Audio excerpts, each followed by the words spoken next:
الشيطان الرجيم بسم الله الرحمن الرحيم وصلى الله على محمد وعلى آله الطيبين الطاهرين الذين أذهب الله عنهم الرجس وطهرهم تطهيرا اللهم صل على محمد وآل محمد ولعنة الدائمة الباقية على أعدائهم ومنكر فضائلهم وغاصب حقوقهم أجمعين من يوم عداوتهم إلى قيام يوم الدين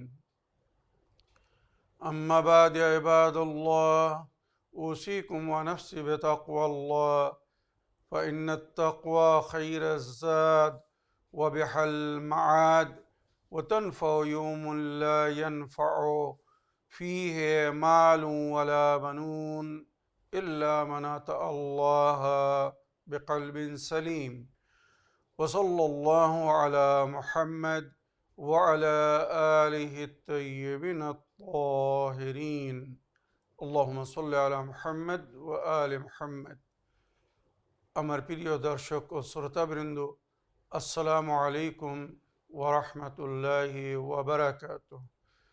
আপনাদের সকলকে আন্তরিক সালাম ও শুভেচ্ছা জানিয়ে আজকের অনুষ্ঠান ইসলাম ইন বাংলায় আপনাদের সকলকে স্বাগতম জানাই।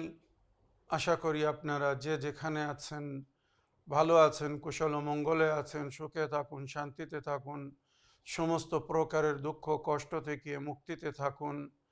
আমিন ইয়া রাব্বাল আলামিন। এই দোয়ার সঙ্গে আমি আজকের পর্ব শুরু করতে চলেছি। বিনা কোনো ভূমিকায় সরাসরি আপনাদের পাঠানো প্রশ্নের উত্তর দিতে চাই। তাই আসুন দেখি কোথা থেকে কে কি প্রশ্ন করছেন। সালামুন আলাইকুম মাওলানা সাবির রাজা সাহেব, আমি আনোয়ারুল কবির বলছি বাংলাদেশ থেকে। আমার কিছু প্রশ্ন ছিল হজ প্রসঙ্গে, যদি উত্তর দিতেন আমরা অনেক উপকৃত হতাম। এখন হজের সিজন চলছে, মানুষ হজে যাচ্ছে, তাই আমি জানতে চাই, আমার প্রথম প্রশ্ন হচ্ছে হজ কাদের উপরে ফরজ? দ্বিতীয় প্রশ্ন, হজ ফরজ হওয়ার পরে যদি কেউ হজ না করে তার কি গুনাহ ও সাজা হবে? তৃতীয় প্রশ্ন, হজের আমাল কি কি যদি সংক্ষিপ্তে বলতেন খুব ভালো হতো। আপনাকে অনেক অনেক ধন্যবাদ জানাই আমাদেরকে সঠিক এবং সুন্দরভাবে গাইড করার জন্যে। আল্লাহ রাব্বুল আলামিন আপনাকে নেক হায়াত দান করুন এবং আপনার মাধ্যমে সবাইকে নেক হেদায়েত দান করুন। আমিন ইয়া রাব্বাল আলামিন। ওয়ালাইকুম আসসালাম রহমতুল্লাহি ওয়া বারাকাতুহু। আমার প্রিয় ভাই আনোয়ারুল কবির সাহেব, আপনার চিঠি লেখার জন্য আপনাকে অসংখ্য ধন্যবাদ জানাই এবং আমাদেরকে দোয়াতে স্মরণে রাখার জন্য কৃতজ্ঞ জ্ঞাপন করি। আমার প্রিয় ভাই, সূরা আলে ইমরান আয়াত নম্বর ৯৭-তে আল্লাহ রাব্বুল আলামিনের ইরশাদ হচ্ছে, বিসমিল্লাহির রহমানির রহিম, ওয়ালিল্লাহি আলান নাসি হিজ্জুল বাইতি মান ইসতাতা ইলাইহি সাবিলা। সমস্ত মানুষের ওপরে হজকে ফরজ করা হয়েছে যারা সক্ষম আল্লাহর ঘরের দর্শন করতে যাওয়া এবং সেখানে গিয়ে যে সমস্ত আমাল করতে বলা হয়েছে, যাকে মানাসিকে হজ বলা হয়, সেগুলোকে আদায় করা সমস্ত বান্দাদের উপরে ফরজ করা হয়েছে। মান ইস্তাতা ইলাইহি সাবিলা, যে তার জন্যে সক্ষম। এবারে আপনার প্রশ্ন ছিল যে হজ কাদের উপরে ফরজ?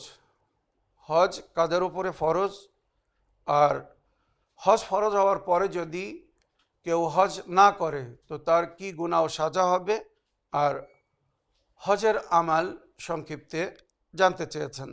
তো আমার প্রিয় ভাই, সর্বপ্রথম যাদের উপরে হজকে ফরজ করা হয়েছে বা হজ ফরজ হওয়ার জন্যে যে শর্ত রাখা হয়েছে সেটা হচ্ছে সর্বপ্রথম মুসলমান হতে হবে।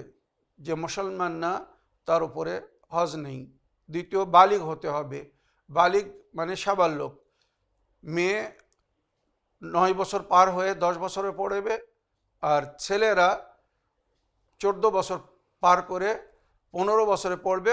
আর কিছু মুস্তাহিদিনগণরা বলেছেন 15 বছর পুরো করে 16 বছরে যখন পড়বে তাদের উপরে হজ ওয়াজিব হয়ে যাবে। এটা সাবালক হিসাবে।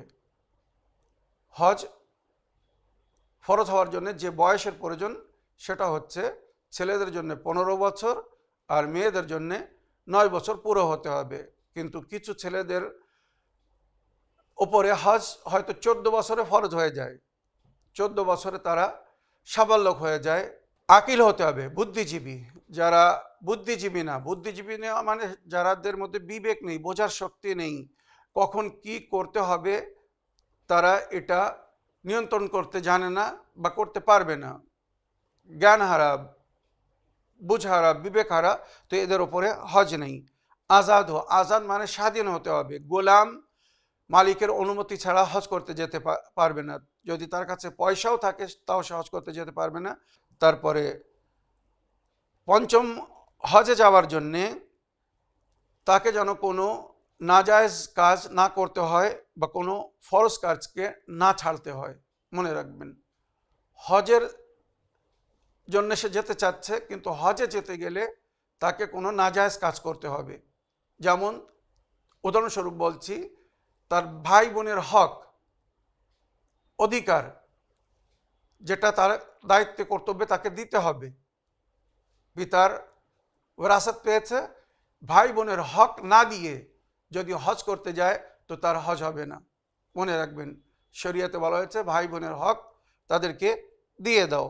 ওইরূপ যদি কোনো ওয়াজিবকে ছাড়তে হয়, ফরজকে ছাড়তে হয়, মনে করুন মেয়ের বিবাহর বয়স হয়ে গিয়েছে, এগুলো কিন্তু আমাদের মুস্তাহিদিনগণরা বলেছেন, মেয়ের বিবাহর বয়স হয়ে গিয়েছে, সে যদি বিবাহ না দেওয়া হয়, তাকে যদি বিবাহ না দেওয়া, সে গুনায় লিপ্ত হবে। আপনি হজকে 1 বছর পোস্টপোন করতে পারবেন, কিন্তু মেয়ের বিবাহকে যদি 1 বছর পোস্টপোন করেন তো মেয়ে গুনায় লিপ্ত হবে, পাপে লিপ্ত হবে, হারাম কাজ করবে। তো শরীয়ত বলছে ওই পিতার উপরে ফরজ আগে নিজের মেয়ের বিবাহ দিক, তারপরে সে হজে যাবে। ওইরূপ ঋণ ঋণ আপনি ঋণ শোধ করা ওয়াজিব, আপনি ঋণ শোধ না করে যদি হজে যান তো আপনার হজ হবে না। তো এখানে ওই জন্য বলা হয়েছে যে হজে যেতে গেলে বা হজে যেতে হলে যদি তাকে কোনো হারাম কাজ করতে হয় বা কোনো ওয়াজিবকে ছাড়তে হয় তো তার উপরে হজ ফরজ না। তারপরে ইস্তেতাত রাখতে হো। ইস্তেতাত এখানে অনেক ব্যাখ্যা করা হয়েছে। ইস্তেতাত মানে সে যেন হজে যাওয়ার জন্য সক্ষম হয়। এবারে কাকে হজে যাওয়ার জন্য সক্ষম বলা হয়েছে, ভালো করে মন দিয়ে শুনবেন।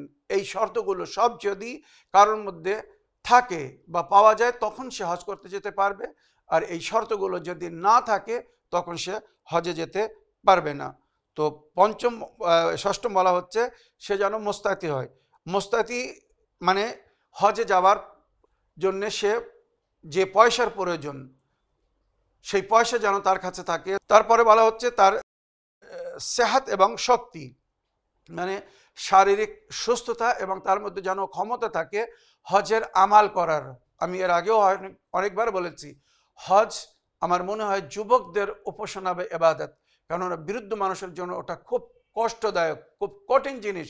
যারা হজে গিয়েছে তাদের জিজ্ঞাসা করুন, তওয়াফ করার সময়, সই করার সময়, জামারায় আকবা বা জামারাত মানে শয়তানের পাথর মারার সময় কি পরিমাণে পরিশ্রম বা কষ্ট হয়, যেগুলো হয়তো বিরুদ্ধরা অনেক সময় সহন না করতে পেরে শেষ হয়ে যায়, পল্লগমন করে। তো হজে যাওয়ার জন্য শারীরিক সুস্থতার প্রয়োজন আছে এবং সেই ধরনের ক্ষমতার প্রয়োজন আছে, সে যেন মক্কায় গিয়ে সুন্দরভাবে হজ করতে পারে। যদি অসুস্থ হয়, হজে না যেতে পারে, বা তার কাছে পয়সা আছে কিন্তু সে শারীরিক হিসেবে সক্ষম নয়, তার মধ্যে সেই ক্ষমতা নেই, বিরুদ্ধ হয়ে যাওয়ার কারণে হোক, অসুস্থতার কারণে হোক, তার মধ্যে সেই ক্ষমতা নেই যে সে গিয়ে হজ করবে, তো এক্ষেত্রে এই ব্যক্তির উপরে হজ সাকিত হয়ে যাবে না, কারণ তার কাছে পয়সা আছে, পয়সার দিক থেকে সে ধনবান, অর্থধারী। তো সে নিজের নিয়ামতে কাউকে হজে পাঠাবে, নিজে যেতে পারছে না শারীরিক অসুবিধার কারণে বা বিরুদ্ধ হয়ে যাওয়ার কারণে, দুর্বল হয়ে যাওয়ার কারণে, তখন সে নিজের নিয়ামতে অন্য কাউকে হজে পাঠাবে। মনে রাখবেন, এগুলো খুব गुरुत्वपूर्ण मसला, एगुलो ध्यान दिए शुनबेन। तारपरे रास्ते में कोई रुकावट ना हो, माने हजे जाওয়ার জন্য রাস্তায় যেন কোনো প্রকারের বাধা সৃষ্টি না হয়। অনেক অনেক সময় মানুষ হজে যেতে পারে না ভিসা পায় না বলে, মনে রাখবেন। তো যদি প্রতিবন্ধ লাগানো হয়, রাস্তায় বাধা সৃষ্টি করা হয় বা ভিসা না দেওয়া হয়, এই ধরনের যদি অসুবিধা থাকে তখন তার উপরে হজ সাকিত হয়ে যাবে। তারপরে বলা হচ্ছে হজের জন্য যে প্রয়োজনীয় সময়, সেই সময় যেন তার কাছে থাকে। হজে যে হজ করতে চাবে, মনে রাখবেন আগে উমরায় তামাত্তো করতে হয়। যারা দূর থেকে হজ করতে যায়, যেমন আমার ভাই প্রশ্ন করেছেন কবির সাহেব, বাংলাদেশ থেকে বা আমাদের দেশ থেকে, ভারতবর্ষ থেকে দূর থেকে যারা হজে যায়, এদের হজকে হজ্জে তামাত্তো বলা হয়। তো হজ্জে তামাত্তোর জন্য আগে উমরায় তামাত্তো করতে হয়, উমরা করতে হবে, তারপরে হজ করতে হবে। জেনে শুনে কেউ যদি উমরা ছেড়ে দেয় আর হজ করে তো তার হজ হবে না। তো উমরায় তামাত্তো করার জন্য আর হজ করার জন্য কমস কম 5 থেকে 7 দিনের প্রয়োজন আছে। মনে রাখবেন 8 জিলহিজ্জা তাকে মক্কায় পৌঁছে যেতে হবে। মক্কায় পৌঁছে গিয়ে সে আগে উমরায় তামাত্তো আদা করবে, তারপরে হজের এহরাম বেঁধে হজ শুরু করবে। 9, 10, 11, 12 এই 4টে দিন বিশেষ করে হজের দিন। আর 8 তারিখে সে যদি উমরা করার সুযোগ পায় তো তাকে উমরা করতে হবে, উমরায় তামাত্তো। তারপরে তাকে হজের জন্য মক্কা থেকে এহরাম বেঁধে প্রস্থান করতে হয়। তো 8, 9, 10, 11, 12 তারিখ পর্যন্ত তাকে মিনার ময়দানে থাকতে হয়। তারপরে ওখান থেকে এসে হজের তওয়াফ করতে হয়, নামাজ পড়তে হয়, সহি করতে হয়, তওয়াফুন নেসা করতে হয়, নামাজে তওয়াফুন নেসা করতে হয়। তো এইগুলো করার জন্য যে 5 থেকে 7 দিনের সময়ের প্রয়োজন হয়, কমস কম যেটা আমাদের শরীয়তে বলা হয়েছে 5 থেকে 7 দিনের প্রয়োজন আছে। তো এই 5 থেকে 7 দিন যেন তার কাছে থাকে। দেখা যাচ্ছে তার কাছে পয়সা এসেছে কিন্তু হজে সে পৌঁছানোর পরে হজ করার যে সময়ের দরকার সেই সময় তার কাছে নেই। সে মনে করুন 8 তারিখে, জিলহিজ মাসে 8 তারিখে কি 9 তারিখে হজে পৌঁছাতে পারছে না, পয়সা আছে, হয়তো ভিসা পেয়েছে দেরিতে, সে পৌঁছাতে পারছে না, তো এই ব্যক্তির উপরে হজ নেই। তো হজের জন্য যে প্রয়োজনীয় সময়ের প্রয়োজন আছে সেই সময় যেন তার কাছে থাকে। তারপরে বলা হচ্ছে হজে যাওয়ার সময় সে নিজের পরিবারের একটা দায়িত্ব রাখে, এটা তার জন্য যার বাল বাচ্চা আছে। তো হজে যাওয়ার সময় তার পিছনে তাদের পরিবার, যারা হজে যাচ্ছে তাদের পরিবার, মানে যারা তার আন্ডারে, তাদের পানাহারের ব্যবস্থা, থাকার খাওয়ার ব্যবস্থা, সমস্ত ব্যবস্থা যেন করে যায় বা তার জন্য কোনো উপায় রেখে যায় বা উপায় করে যায়। যদি সে হজে যায় আর তার পিছনে তার বউ বাচ্চার পানাহারের কোনো ব্যবস্থা না করে যায় তো ওই ব্যক্তির হজে যাওয়া ঠিক না। বা তার দায়িত্বে যারা আছে তাদের যদি পানাহার বা প্রয়োজনীয় যেটা ওয়াজিব হক তাদের সেটা যদি আদায় না করে তো তার হজ হবে না। তারপরে শেষ যেটা ফরজ হওয়ার জন্যে বলা হয়েছে, সে হজে গিয়ে যাওয়ার সময় তার কাছে পয়সা আছে কিন্তু দেখা যাচ্ছে হজ থেকে ফিরে এসে তার কাছে আর কোনো উপায় নেই। মনে করুন সে এক অফিসে কাজ করে, সে হজের জন্য ছুটি চেয়েছে, তাকে ছুটি দেওয়া হয়নি, তার কাছে পয়সা ছিল, সে বলল বা ভাবলো আমি হজে যাব, ফিরে এসে কোনো কাজ দেখে নেব। কিন্তু দুঃখের বিষয় ফিরে আসার পরে তার কোনো কাজ নেই, কোনো উপায় নেই, হালাল রুজি পানাহার সঞ্চয় করার কোনো রাস্তা নেই। তো ওই ব্যক্তির জন্য বলা হয়েছে আপনি এই রিস্ক নিয়ে হজে যাবেন না।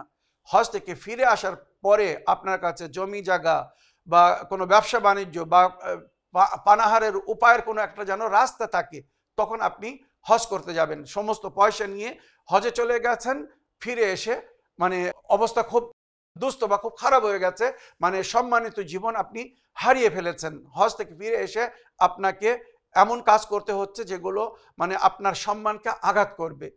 এটা বুদ্ধিজীবীর জন্য ঈশা যথেষ্ট। হয়তো অন্যর কাছে চেয়ে খেতে হচ্ছে, আপনার জরিয়ায় মাস নেই, সঞ্চয়ের কোনো উপায় নেই, আপনাকে অন্যদের কাছে চাইতে হচ্ছে। তো এই ব্যক্তির জন্য হজ ফরজ না, যে হজ করে ফিরে এসে অসহায় হয়ে যাবে আর তাকে অন্যর কাছে হাত পেতে, অন্যর কাছে চেয়ে খেতে হবে বা নিজের সম্মানকে আঘাত করতে হবে। মনে রাখবেন এই সমস্ত যে শর্তগুলো বললাম, এইগুলো যদি পরিপূর্ণভাবে কারোর মধ্যে থাকে তখন ওই ব্যক্তি হজে যেতে পারবে।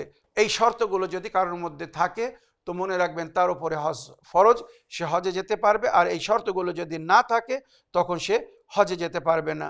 এবারে আমার ভাইয়ের দ্বিতীয় প্রশ্ন ছিল যে যদি কোনো ব্যক্তির উপরে হজ ফরজ হয়ে যায় আর তারপরেও যদি সে হজ করতে না যায় তো তার গুনাহ সাজা কি। তো যেটা রওয়ায়েতে উল্লেখ হয়েছে, মাল্লাম ইয়াহিজ বাদাল ইস্তিতাআ ওয়া মাতা ফাকাত মাতা ইহুদিয়ান আও নাসরানিয়া, যে ব্যক্তির উপরে হজ ফরজ হয়ে গেছে, মাল্লাম ইয়াহিজ বাদাল ইস্তিতাআ, ইস্তিতাআত মানে সক্ষম হওয়ার পরে, হজের জন্য সে সক্ষম হয়ে গেছে, তারপরেও যদি সে হজে না যায়, যে শর্তগুলো বললাম হজ ফরজ হওয়ার জন্য সবগুলো তার মধ্যে আছে, সুতরাং তারপরেও যদি সে হজে না যায় আর মারা যায় ওই ব্যক্তি, তো হাদিস বলছে সে হয় ইহুদি মরবে আর নইলে খ্রিস্টান মরবে, ইসলামের উপরে তার মৃত হবে না। আর রওয়ায়াতের মধ্যে উল্লেখ হয়েছে যদি হজ করতে না যায় ফরজ হওয়ার পরে আর সে যদি মারা যায় তো তার রূহকে ইহুদিদের বা খ্রিস্টানদের কবরস্থানে মুন্তাকিল করে দেওয়া হবে। তাদের শরীরকে মাটির সঙ্গে হয়তো মিশে যাবে, মুসলমানদের কবরস্থানে যদি দাফন করা হয় তার শরীর হয়তো মাটির সঙ্গে মিশে যাবে, কিন্তু তার রূহকে যে জিসমে মিসালি দেওয়া হবে সেটাকে ইহুদিদের কবরস্থানে বা খ্রিস্টানদের কবরস্থানে মুন্তাকিল করে দেওয়া হবে। আর তার চেহারা মুখমণ্ডল মানে ধড় মানুষের হবে আর তার মুখমণ্ডল দুটি নাজিস প্রাণীর রূপে পরিবর্তন হয়ে যাবে, যেটা রওয়ায়াতে উল্লেখ হয়েছে, অর্থাৎ কুকুর এবং শূকরের রূপে তাকে পরিবর্তন করে দেওয়া হবে। আর তৃতীয় যে সাজা বলা হয়েছে, সে যে ধন দৌলত থাকার পরেও হজ করতে যায়নি, তো তার ওই ধন দৌলত ওই কবরে পোকামাকড়, সাপ, কাঁকড়া বিছে ইত্যাদি হয়ে তাকে কিয়ামত পর্যন্ত দংশন করতে থাকবে। এগুলো কিন্তু সব রওয়ায়াতের মধ্যে উল্লেখ হয়েছে যে তার ধন দৌলত থাকার পরেও সত্ত্বেও সে যখন হজে যায়নি তো ওই ধন দৌলত তার জন্য অভিশাপ হয়ে যাবে, ওই ধন দৌলত তার জন্য পোকামাকড়, সাপ বা বিষাক্ত বিচ্ছু হয়ে যাবে আর তাকে কবরে দংশন করতে থাকবে কিয়ামত পর্যন্ত, হাসরের দিন পর্যন্ত, বিচারের দিন পর্যন্ত। এগুলো কিন্তু আলামে বারজাখে, তারপরে আল্লাহর বিচার যা হবে সেটা তো হবেই। অন্য ফরজ সমস্ত যদি সে আদায় করে থাকে, শুধু হজ ছাড়া অন্য সমস্ত যদি নেকি সে করে থাকে, হয়তো সেখানে সে আল্লাহর ক্ষমা পেতে পারে, আল্লাহ তাকে ক্ষমা করে দিবে, কিন্তু কবরের মঞ্জিল তার বড় কঠিন হবে, মানে আলেমে বারজাকে তাকে বড় কষ্ট সহন করতে হবে। তো এই হচ্ছে হজ ফরজ হওয়ার পরে, হজ ওয়াজিব হওয়ার পরে যদি কেউ হজ না করে তো তার গুনাহ ও তার সাজা। আশা রাখি বুঝতে পারি। এবারে তৃতীয় প্রশ্ন ছিল হজের আমাল কি কি, যদি সংক্ষিপ্তে বলতেন খুব ভালো হতো। হজের জন্যে যেমন আমি বললাম, যারা দূর থেকে হজে যায়, মনে করুন আমাদের ভারত থেকে বা পাকিস্তান থেকে, উদাহরণস্বরূপ বলছি, মানে মক্কা থেকে যারা বারাওয়াত 16 বা 18 কিলোমিটার দূরে থাকে, 2 ফারসাক, 1 ফারসাক বলে 8 কিলোমিটারকে 2 ফারসাক মানে 16 কিলোমিটার, তো মক্কা থেকে যারা 16 কিলোমিটার দূরে থাকে, আবার কিছু মুস্তাহিদিনগণরা, আহলে সুন্নাত মুস্তাহিদিনগণরা লিখেছেন যারা মক্কা থেকে 80 কিলোমিটার দূরে থাকে তাদের হজকে হজ্জে তামাত্তু বলা হয়। আর হজ্জে তামাত্তু মানে হজের দুটি ভাগ হবে তখন, একটা উমরায়ে তামাত্তু আর একটা হজ্জে তামাত্তু, এই দুটি মিলে হজ করতে হবে বা এই দুটি মিলে তার হজ হবে। এবারে আমাদের শরীয়ত হিসেবে হজের যে আমাল, ভালো করে বলছি, মন দিয়ে শুনবেন, আগে তাকে উমরা করতে হবে, আর উমরার আমাল হচ্ছে 5টি, আর তারপরে তার হজের আমাল শুরু হবে, আর তার আমাল হচ্ছে 13টি, টোটাল 19টি আমাল মিলে হজ হয়। মনে রাখবেন, এটা এই যেগুলো বলছে এগুলো ফরজ, মানে এটা না করলে তার হজ হবে না। তাছাড়া অনেক নফল আমাল আছে, সুন্নত জিনিস আছে যেগুলো করলে সওয়াব, না করলে পাপ নেই, না করলে পাপ নেই, কিন্তু সেগুলো করলে সওয়াব। বহু প্রকারের দোয়া দানি আছে বা আমাল আছে, বা হজের অনেক মানে আমালের সঙ্গে কিছু শর্ত আছে, সেগুলোর খেয়াল রাখতে বলা হয়েছে। যাক, এখানে এখন অতি সংক্ষিপ্তে আমি হজের শুধু আমাল বলে দিচ্ছি। তো যারা মনে করুন বাংলাদেশ থেকে বা ভারত থেকে হজ করতে যাবে, তো হজ করতে গিয়ে আগে যখন সে সৌদি আরবে পৌঁছে যাবে, মক্কায় পৌঁছাক আর মদিনায় পৌঁছাক, মনে করুন মক্কায় যদি সরাসরি যেতে চায় তো জেদ্দা এয়ারপোর্টে নেমে ওখান থেকে সে পবিত্র কাবাঘরের দিকে প্রস্থান করবে, আর কেউ যদি আগে মদিনায় যায় ওখান থেকে জিয়ারতের পরে মসজিদুশ শাজারা, ওখান থেকে এহরাম বেঁধে তারপরে মক্কার দিকে রওনা হয়। তো যেখান থেকে এহরাম বাঁধতে হবে ওটাকে শরীয়তের ভাষায় মিকাত বলা হয়েছে, মনে রাখবেন মিকাত থেকে এহরাম বাঁধতে হবে। তো যারা জদ্দায় নেমে হজ করতে যায়, মক্কায় যায়, তাদেরকে ওখানে জহফা বলে একটি জায়গা আছে, জহফায় মিকাতে ওখান থেকে এহরাম বাঁধতে হয়। আর যারা মদিনার দিক থেকে আসে তারা মসজিদুস শাজারা, বিখ্যাত মসজিদ মসজিদুস শাজারা, মসজিদে ইমামে আলীও তাকে বলা হয়, মসজিদুস শাজারায় ওখান থেকে এহরাম বেঁধে তারপরে হজের জন্য যেতে হয়, প্রস্থান করতে হয় মক্কার দিকে। তো এবারে উমরায় 5টি আমাল মনে রাখবেন, সবচেয়ে প্রথম উমরা হবে, তারপরে হজের আমাল শুরু হবে। তো উমরা করতে গিয়ে 5টি আমাল করতে হবে। 1 নম্বর এহরাম বাঁধতে হবে আর তালবিয়া পড়তে হবে। 2 নম্বর মক্কায় পৌঁছে গিয়ে ওখানে পবিত্র কাবা ঘরে তওয়াফ করতে হবে, তারপরে তওয়াফের পরে নামাজে তওয়াফ পড়তে হবে, তারপরে সাফা মারওয়ার মাঝখানে সাই করতে হবে, আর তারপরে তাকসির করতে, তাকসির মানে সামান্য চুল কাটতে হবে, মাথার চুল হোক, দাড়ির চুল হোক, বা নখ কাটতে হবে, একে তাকসির বলা হয়েছে। এই 5টি আমাল উমরায়ে তামাত্তুর জন্যে মনে রাখবেন। তো এই যে হজ করতে যাচ্ছে, শুধু যদি কেউ উমরা করতে চায় উমরায়ে মুফরাদা, তার আমাল কিন্তু নিয়ত ভিন্ন রূপে হবে। কিন্তু যখন হজ্জে ইসলাম, ইসলামে যে হজকে ফরজ করা হয়েছে, একে হিজ্জাতুল ইসলাম বা হিজ্জুল ইসলাম বলা হয়, বা হজ্জুল ইসলাম বলা হয়। 3টে ভাবে আমি বললাম। তো হজ্জুল ইসলাম যদি কেউ করতে চায় বা হিজ্জুল ইসলাম যদি করতে চায়, তো তাকে সর্বপ্রথম কোনো একটা মিকাতে যেতে হবে, জদ্দায় নেমে হোক আর মদিনা এয়ারপোর্টে নেমে হোক, মিকাতে যেতে হবে। মিকাত থেকে হজের জন্যে প্রথম যে উমরা করতে হবে, উমরায়ে তামাত্তু, তো তার নিয়ত করে এহরাম বাঁধতে হবে। তো এহরাম বাঁধার সময় যে 2টি সাদা কাপড় পরতে হয়, একটা লুঙ্গির রূপে আর একটা চাদর রূপে গায়ে জড়াতে হয়, তো একে এহরাম বলা হয়। ওই এহরাম বাঁধার সময় নিয়ত করতে হবে। এছাড়া অনেক সুন্নত আমাল আছে, আমি আগে পরিষ্কার বলছি, কিন্তু আমি সেগুলো আজকে বলছি না, শুধু ফরজ যেগুলো সেগুলো বলছি।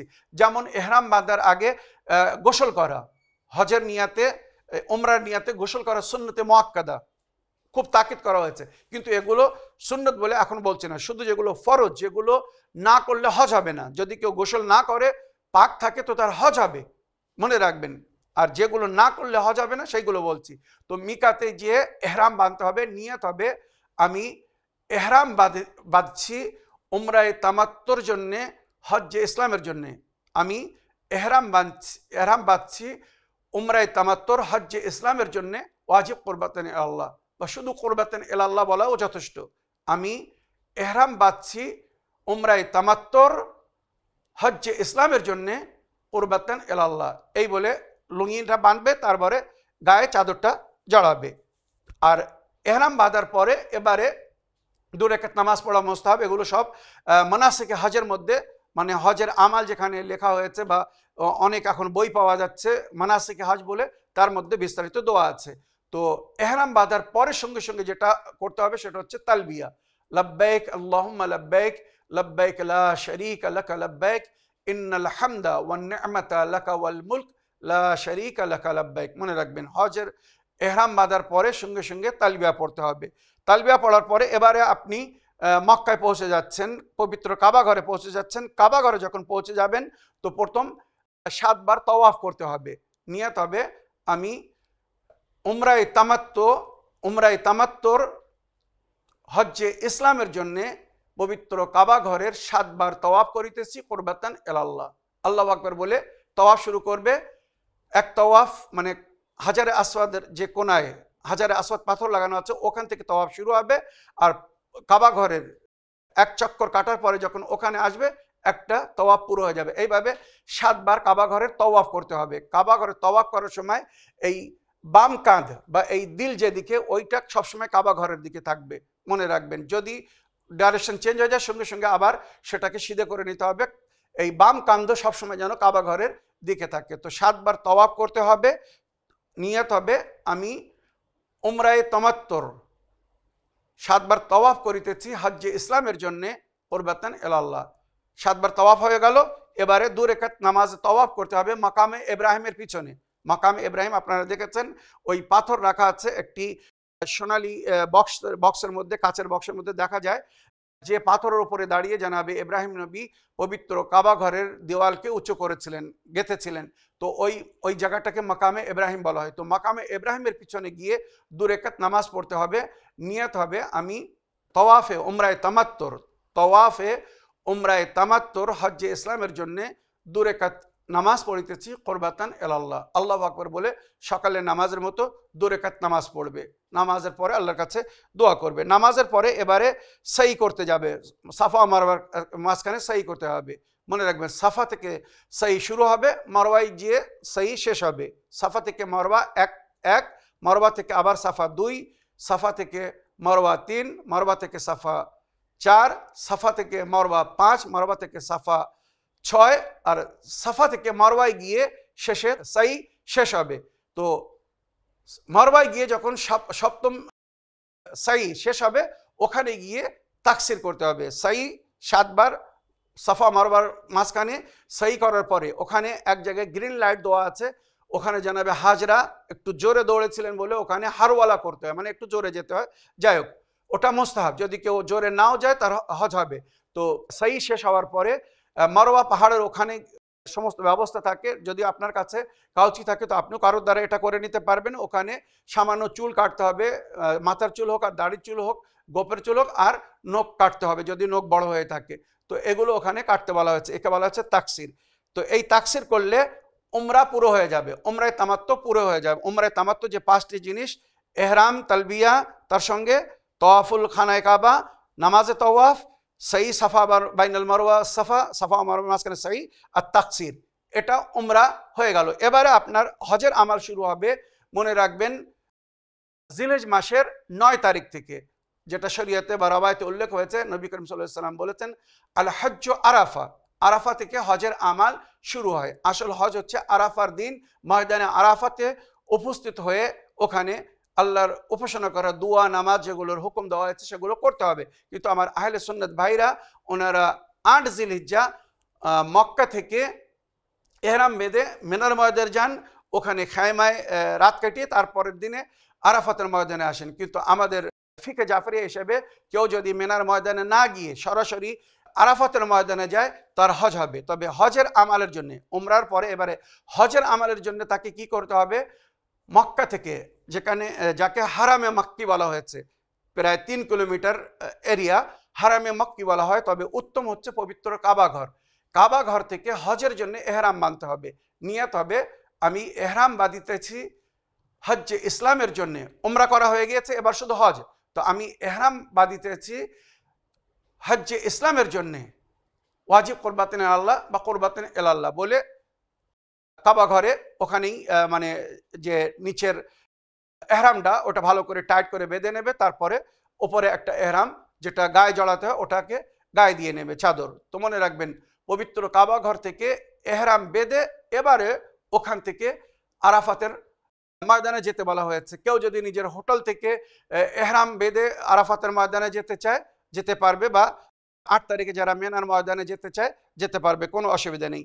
তবে এহরামের হজের এহরামের আসল তরিকা যেটা আমরা করে থাকি, আমরা নিজের হোটেল থেকে মনে করুন 2টি কাপড় পরিধান করে, মানে এহরামের যে 2টি কাপড় পরতে হয়, নিচের চাদরটা আর উপরের চাদরটা, তো ওটা আমরা পরে মক্কায় আসি, কাবা ঘরে আসি, ওখানে 2 রাকাত নামাজ পড়ে, নফল নামাজ পড়ে, তারপরে মনে করুন ওইটা পুনরায় খুলে আবার নিয়ত করে বেঁধে নিই, হজের নিয়ত করে বেঁধে নিই। তারপরে ওখান থেকে আমরা আরাফাতের ময়দানে যাই। অনেকেই রাতের বেলায় আরাফাতের ময়দানে পৌঁছে যায়, কেননা আরাফাতের ময়দানে 9 জিলহিজ্জা জওয়াল, মানে সূর্য মাথার উপরে আসার আগে, জোহর আসরের নামাজের আগে ওখানে পৌঁছে যেতে হবে। কেউ যদি তারপরে পৌঁছায় বিনা মজবুরিতে তো তারা হজ হবে না, মনে রাখবেন। তো জওয়ালের আগে পৌঁছে যেতে হবে, তাই অনেকেই সকালবেলাই ওখানে পৌঁছে যায় যাতে ঠিক সময় যেন সেখানে সে উপস্থিত থাকে।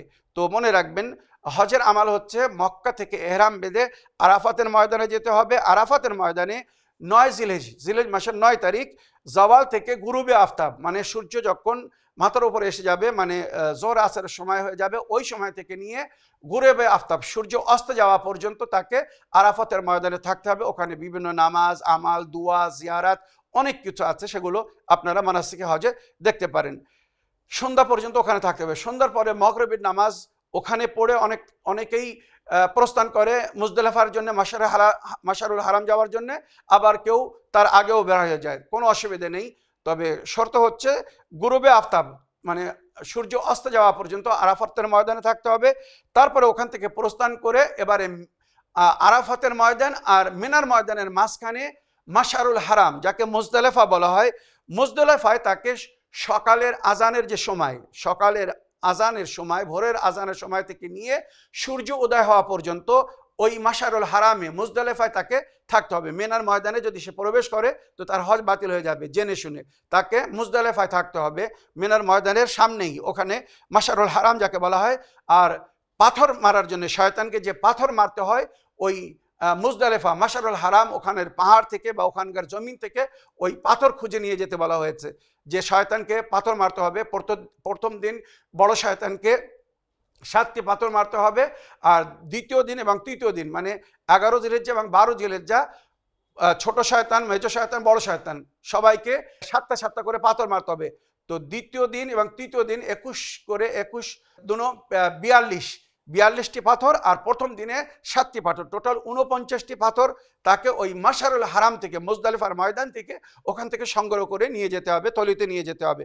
তো মুজদালিফায় সকালের নামাজের পর থেকে সূর্য উদয় হওয়া পর্যন্ত, সকালের আজানের সময় থেকে সূর্য উদয় হওয়া পর্যন্ত মাশারুল হারাম মুজদালিফার ময়দানে থাকতে হবে।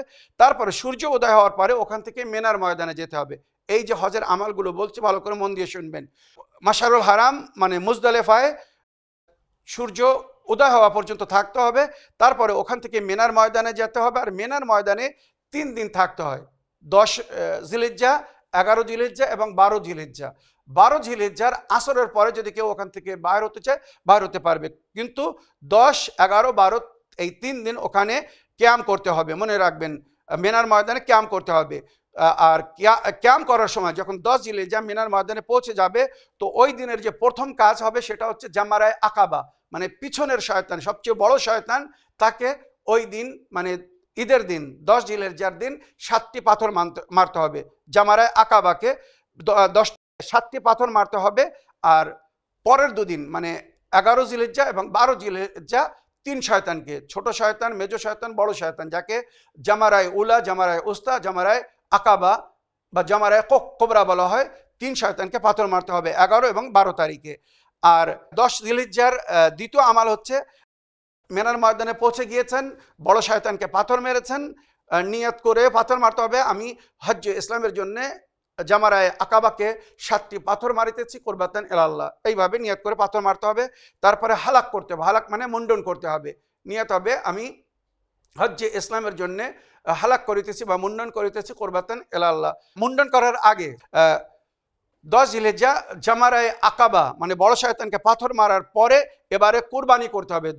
10 জিলহিজ্জা ঈদের দিনে কুরবানি করতে হবে। যদি কুরবানি না করে তো মনে রাখবেন তার হজ হবে না, যদি জেনে শুনে কুরবানিকে ছেড়ে দেয়। হ্যাঁ, যদি কারোর পয়সা ফুরিয়ে যায়, পয়সা হারিয়ে যায়, তখন সে ওখান থেকে ফোন করে কারোর মাধ্যমে যদি পয়সার ব্যবস্থা করতে পারে করবে, আর যদি না করতে পারে, এটা পুরনো যুগে ছিল, কোনো উপায় ছিল না, তখন সে ওখান থেকে ফিরে এসে কুরবানি করবে। তখন তার জন্য কিন্তু কাফারা স্বরূপ রোজা রাখতে হবে। এগুলো বিস্তারিত মাসলা আছে, আপনারা দেখতে পারেন, তবে এখন এগুলো সমস্যা নেই বলে এখানে বিস্তারিত বলার প্রয়োজন নেই।